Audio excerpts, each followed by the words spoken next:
Grabe mga ka-dreamers, ngayon nga ay samahan ninyo akong i-unbox ito mga pinamili ni na mama. Sobrang gulat ko talaga sapagkat umabot nga ito ng nasa 16,000. First time lamang talaga namin nakapag-grocery na ganito kalaki yung gastos. Madalas kasi kapag kasama nila ako mag-grocery, ang budget lamang ay 5,000. Pero dahil hindi nga nila ako kasama tapos dala ni mama yung aking black card nga ay umabot ng ganitong halaga. Kaya naman pinagtitignan ko para malaman ko kung ano nga ba talaga itong kanilang mga pinamili. Kasi ang halaga nga nito ay parang pantatlong buwan na naming pang grocery. Kaya naman simula ngayon ay talagang lagi na akong sasama kapag sila ay namimili. Kasi nga kapag hindi ako kasama, hindi nasusunod yung budget ko. Bali yan nga palang ensure na iyan ay kay mama. First time nga pala ni mamang yan ang iinumin niya tuwing umaga. Medyo hindi na daw kasi niya gusto yung lasa noong unlin. Tapos nakikita niya nga raw sa commercial na napakasarap nga ng ensure. Tapos yun ang madalas iniinom na mga matatanda na.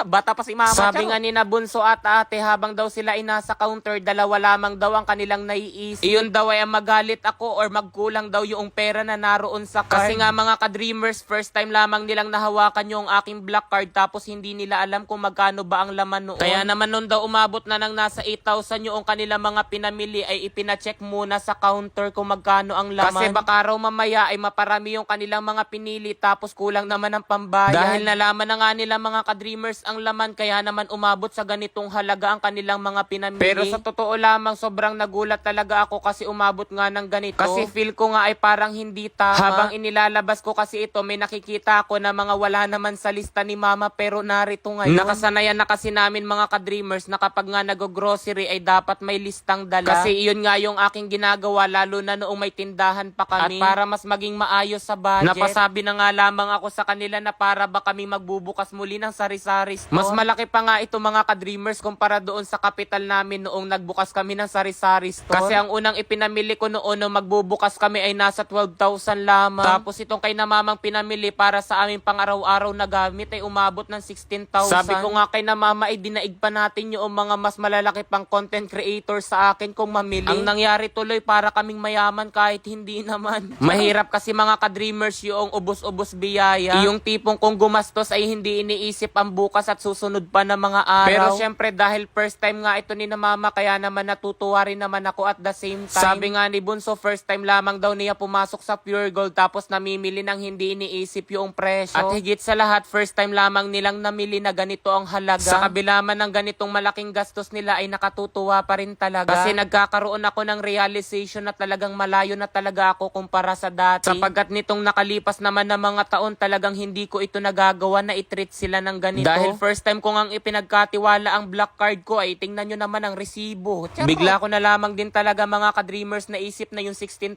pala kung ikukumpara sa paraan ng pamumuhay ko nga noon. Paraan ng pamumuhay? Ay ibig kong sabihin mga ka-dreamers kung ikukumpara noon baka yung 16,000 ay talagang nasa 3 months kong paghihirapan nang wala akong ginagastos. Kasi nga ang sweldo ko lamang naman noon buwan-buwan ay 6,000. Pero baka hindi nga lamang mga ka-dreamers kasi naalala ko noong bumili ako ng Vivo Y31 na yung cellphone nga na iyon ay umabot ng 10,000 tapos hinulugan ko sa aking amo ng 10 buwan. Kaya naman makagastos lamang talaga ako ng 100 sa isang araw noon ay pinoproblema ko at hindi ako makatulog. Tapos ngayon ito 16,000 isang araw lamang ginastos ay talaga namang hindi ka makatutulog. Pero ganun talaga siguro kapag hindi ka sanay. Ako kasi talaga mga ka-dreamers yung tipo na hindi talaga maluho. Kasi sabi nga it is not about how much you earn but how much you have saved. Uy! Oh hay hala, English pa, bulol ka na. Bale kaya pala umabot mga ka-dreamers ng ganitong halaga ay napakarami nilang biniling inumin. Ay sobrang mamahal bagaman din noon mga ka-dreamers lalo na yung nasa income. Pero sa totoo lamang never namin iyon naiinom noong mga bata pa kami. At higit sa lahat never namin naranasan yung mag-grocery dahil lagi lamang kaming nangungutang sa sari-sari store. Kaya naman tingnan nyo dyan si mama biglang napahay na ko Lord thank you kasi hindi na kami nangungutang. Yung mga ganitong bagay talaga yung aking nagiging batayan na talagang malayo na sa rati. Kasi rati talaga mga ka-dreamers yung kinakain namin ay utang na madalas ay nababayaran pagkatapos pa ng isang buwan. Kaya naman maraming salamat sa mga nagpapautang sa amin noong panahon talaga ng kahirapan. Kasi kung wala talaga ang mga nagpapautang sa amin noon baka hindi ako ganito ngayon. Ay hala babay na mga ka-dreamers. Oh, 49,500. I won 83,100. Ngayon mga ka-dreamers, tuturuan ko kayo kung paano kumita ng napakalaki rito kay PH Pasay. Nasa comment section lang ang link para mag-register at mag-deposit. Huwag nyo kalimutan mag-screenshot sapagkat mamimigay ako ngayon sa GCash. So yan, maglaro ako ngayon dito kay Super Ace. Play! Ito yung pinakamaganda scatter agad sapagkat may 10 spins siya mga ka-dreamers. 400 na agad oh. O yan yung scatter na sinasabi ko. Napakaganda niyan dito kay PH Pasay. Play. 800 agad. Oh, 1-2. 1-2. 1-2. 1-2. 4,000. 2-4. 1-2. 2-4. Oh! 49,500. 5,000.